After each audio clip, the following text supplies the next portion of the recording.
This is Full House Overland. Yeah, this one's not too bad. The potholes and the ruts, those are the ones that scare me. That's why I feel like I need a smaller bike. The North Georgia Mountains, my old stomping grounds. For some time now, I had been wanting to do the famous Georgia Traverse Trail. 390 miles, beautiful mountain roads, with 226 miles of it being off-pavement travel. My friend Chad and I had discussed doing this route for a while, and after a little planning, we finally set out on a weekend excursion to do half this route. After getting off work on a Friday, we hightailed it up to a campground that was close to the trail's beginning. We arrived before dark and set up camp and cooked a really nice campsite dinner, steak and potatoes. For a very nice dinner, we were relaxed to the stars and a nice campfire.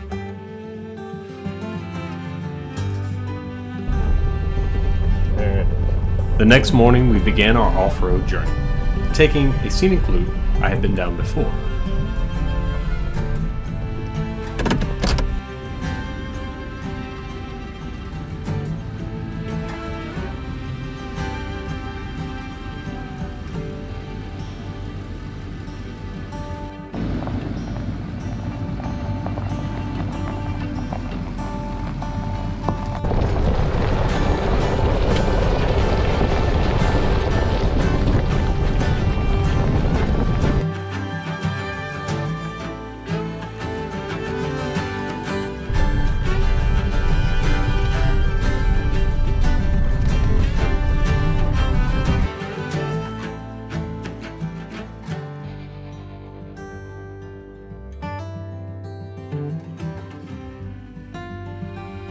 This loop took us about an hour to complete before we got back on pavement to start the real Georgia Traverse.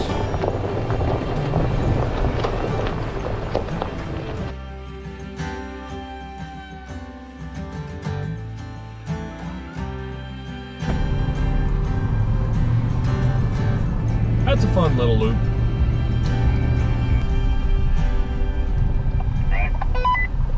Alright, this is West Fork River. We crossed over one of my favorite rivers to fly fish, the West Fork River. We then began our climb up toward Raven Gap. We continued up this route for several minutes.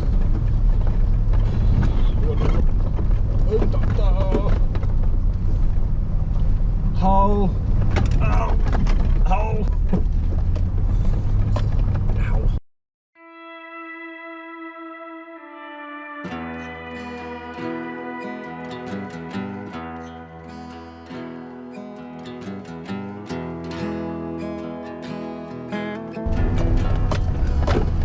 This one's rough.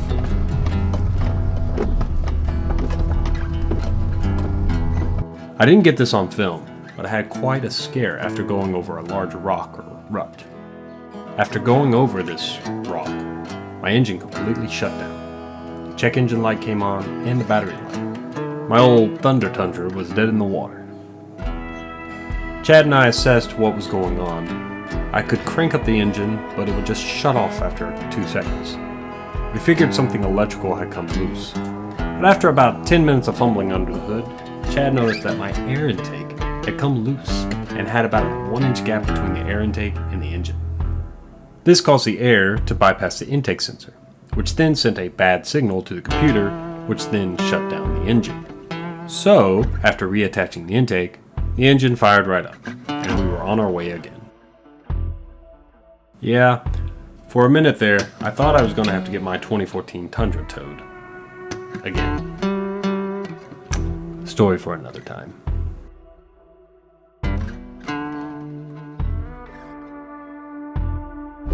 It was October the 18th. The fall colors were nearly at full peak. The bright yellows and reds, oranges, mixed with the evergreen pines.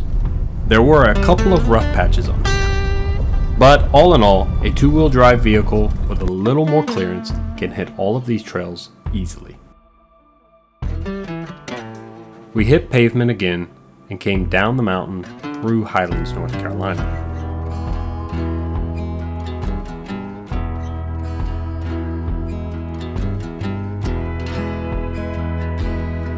Making our way back towards Clayton, Georgia. but yet turned again for the next off-pavement section. This was an easy section with little obstacles, just an uphill climb to the top of the mountain.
We stopped at the top of the pass to take some pictures of our rigs and also to stretch our legs.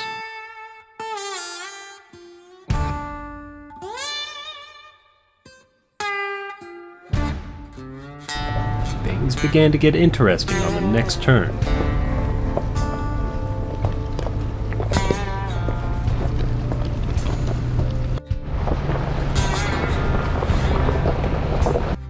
This trail was tight, with little room for passing vehicles.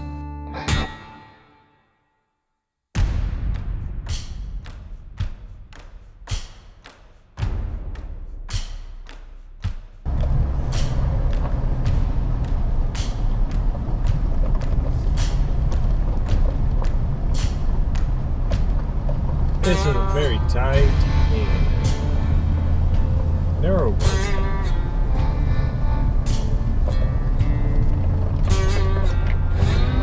Like I said, the last time I came through here, there was, I think I just had a hurricane, and there were trees down everywhere. But we've already cleared it. Right. Yeah, I can imagine right after a hurricane, you're up crazy. Need a camera on the front of my bumper. I know which way it's going.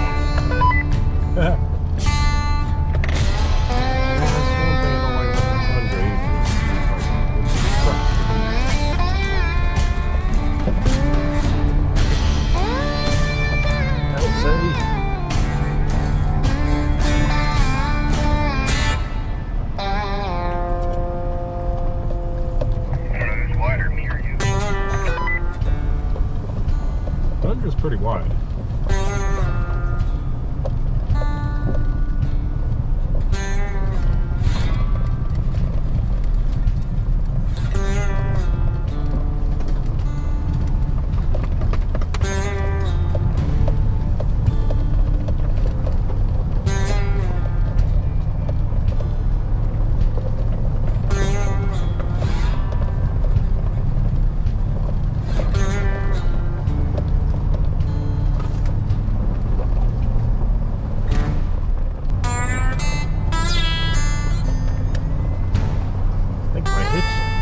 Hit on that one.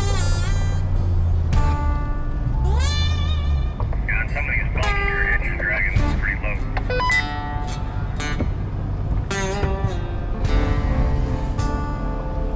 I think I may switch to full low on this one.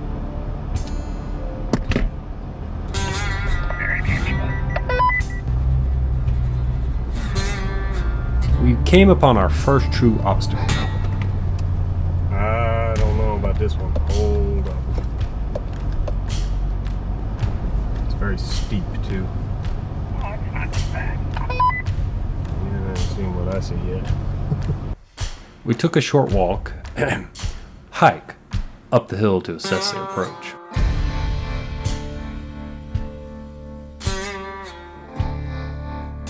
I switched to 4 low and began my ascent. Alright.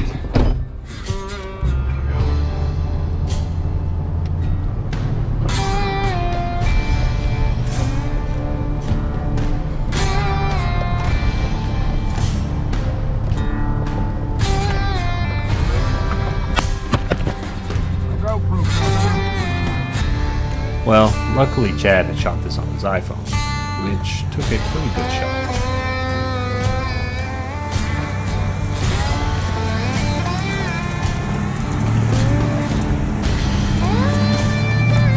The Tundra made it with ease, without even slipping. You're up next, Chad.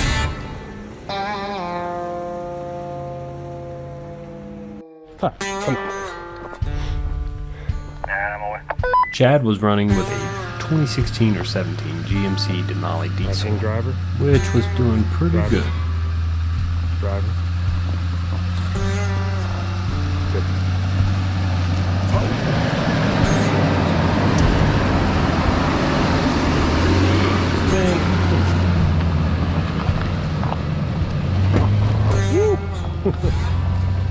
Sweet. Sweet. This was a great test for my 2014 Tundra. I just recently upgraded the shocks and suspension to an Old Man Emu 3-inch suspension lift. Also added SPC upper control arms and better leaf springs.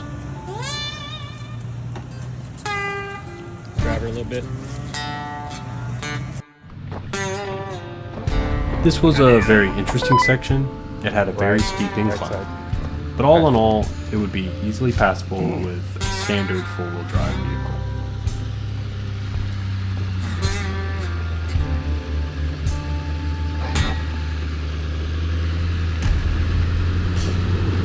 Driver.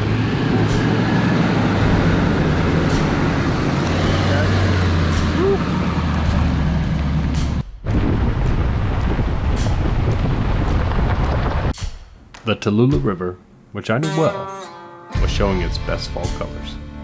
It's a great place to fish.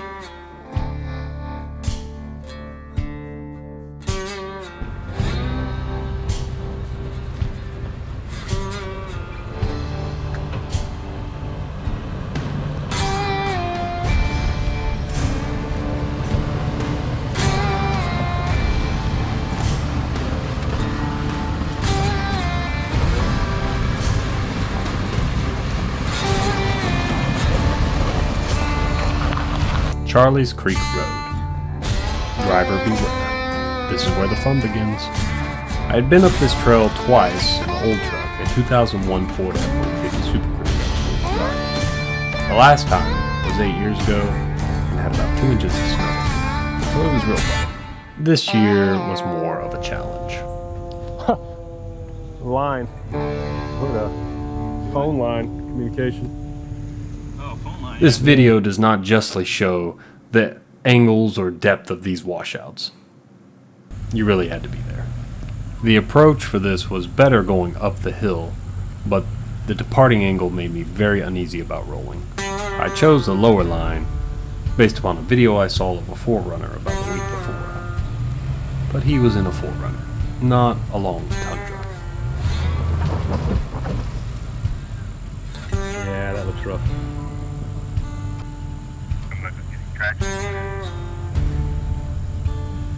No, come back a little bit more passenger to straddle that a little bit more. I think your passenger front was digging straight into that hill. A little more passenger. Passenger, passenger.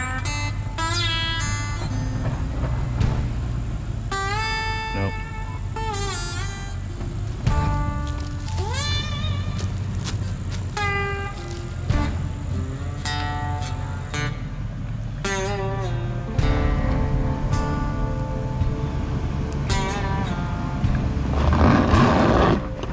Hold up. You're getting a little bit more momentum. We lined up. Can you move one? Yeah, hold on.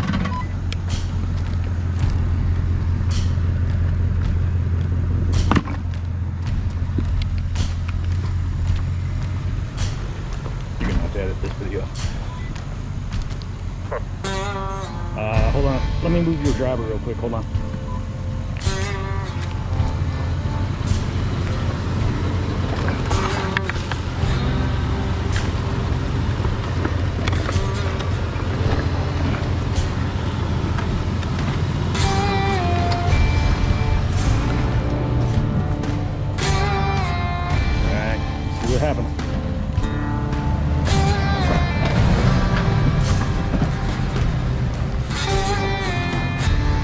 coming, keep coming.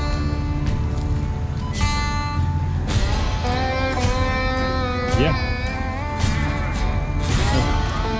Yeah, you're just stretched.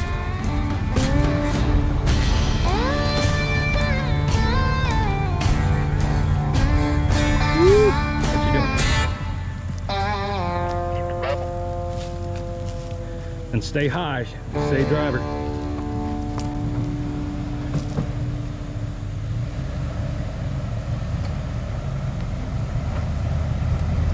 Go passenger, passenger, a little bit passenger.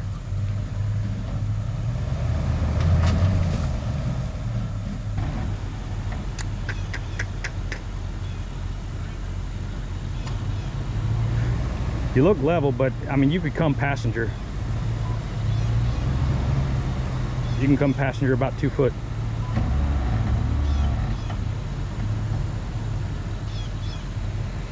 Right there, right there. Come forward.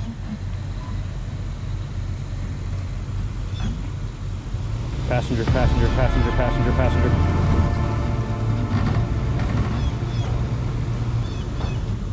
Come passenger. Yeah, the back passenger and front driver don't have traction. After the first 3 attempts, we decided to go high. Just come high side. I think if you run high side and then when you get up here, then flip, I think you'll be better off. All right, come on.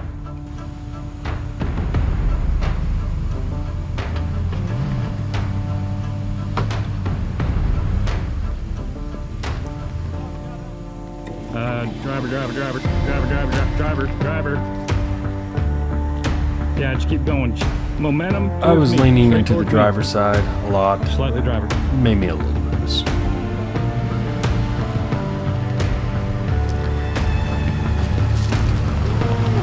See? Be hot all over.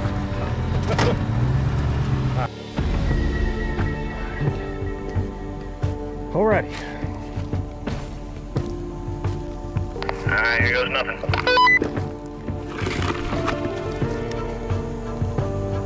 All right.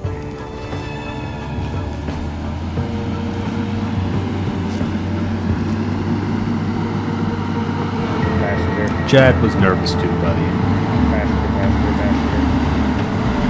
Up the hill. All right. Go. Beautiful.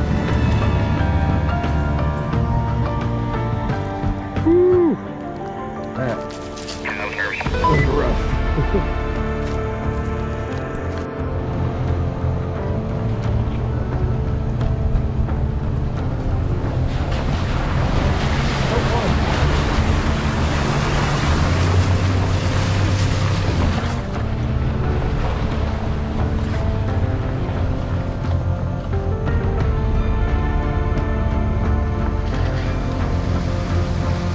After passing the biggest obstacle of our trail, we got to the top finally. Fall colors were at their best.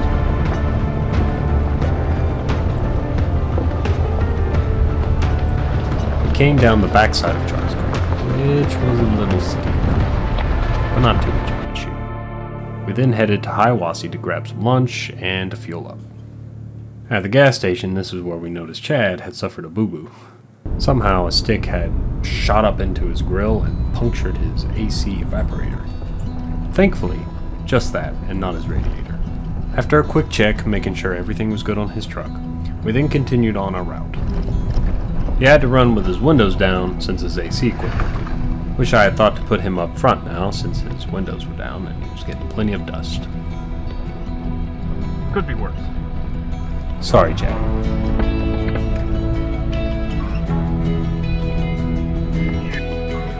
Since the original route of Trey Mountain was closed, we came up the backside of Trey Mountain. The original route up to Trey Mountain has been closed off for some time, so we came on the backside.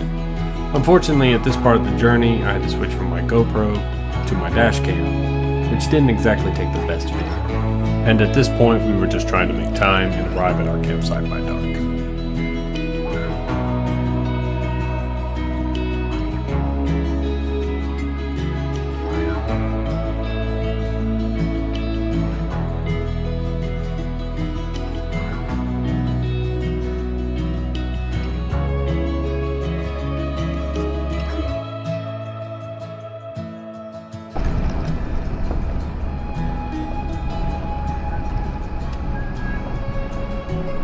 You'll catch up. Just go downhill. Yeah, just let off the brake, right?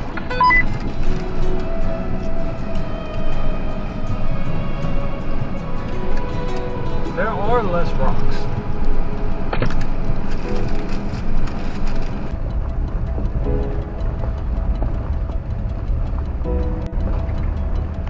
You can get it on this portion.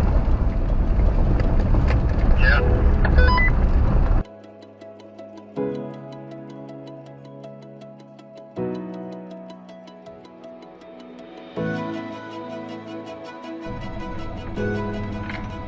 This one's a good one that's open. You can see around the curve instead of just right in a rock ledge. Yeah, the only thing is that it's a busy road.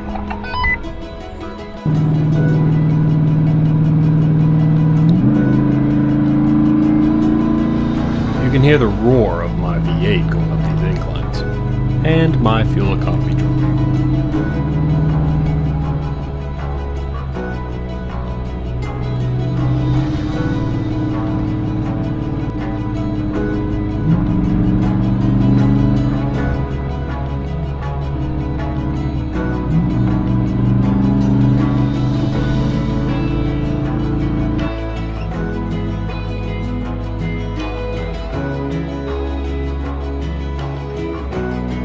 We turned again off the highway to get on gravel.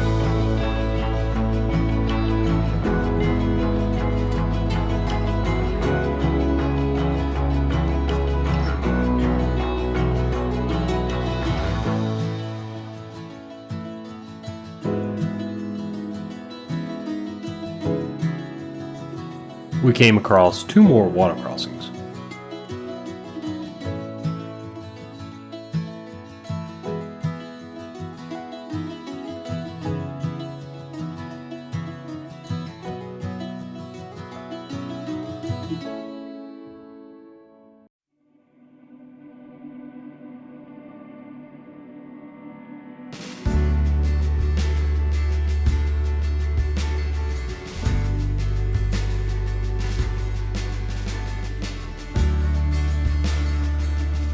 We were then on and off on pavement and gravel.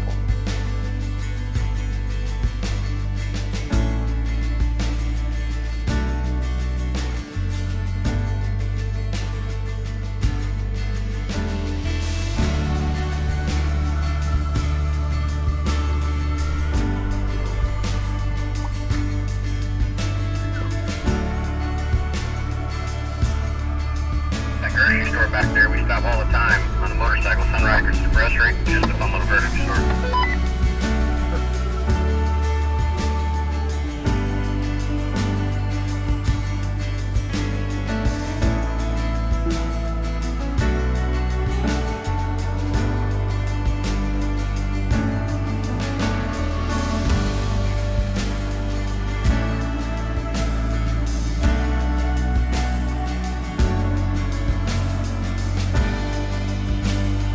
We hit the last stretch of pavement for the day.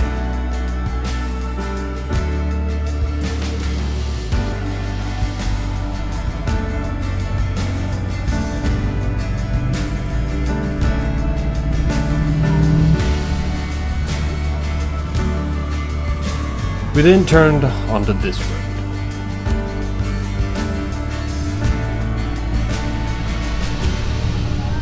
I didn't realize we had to turn here.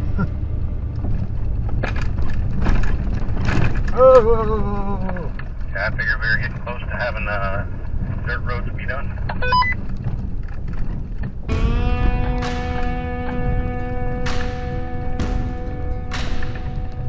When we hit this road, we were supposed to arrive at our campsite about 7:30. We didn't arrive till 8:30. This was a slow go on the final stretch. The road was very rocky, and for a straight hour, it was just a rough, slow ride. And it got dark.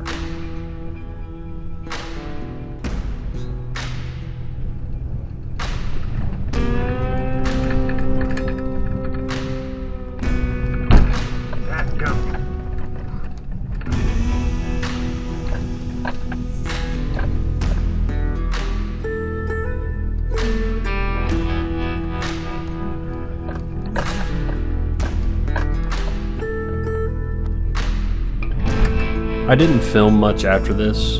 It was dark and rocky, and we were already ready to be done for the day. We arrived at our campsite after 8:30. We set up and had a very simple dinner. We relaxed by the fire and talked about the day. It then started to rain, so we cleaned up and retired for the night. I was awakened by an emergency alert on my phone at about 6 o'clock in the morning. Apparently there were bad storms about to roll in within the hour, so we decided to pack up quickly and get over the mountain pass before the storm hit us. We opted for a local Waffle House and some much needed coffee. Chad and I parted ways and started our journeys home. We would have to finish the second leg of the journey another time.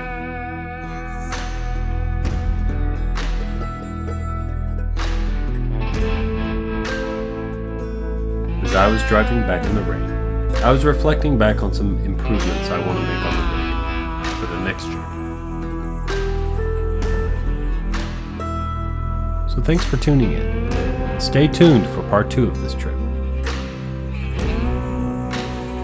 Until next time.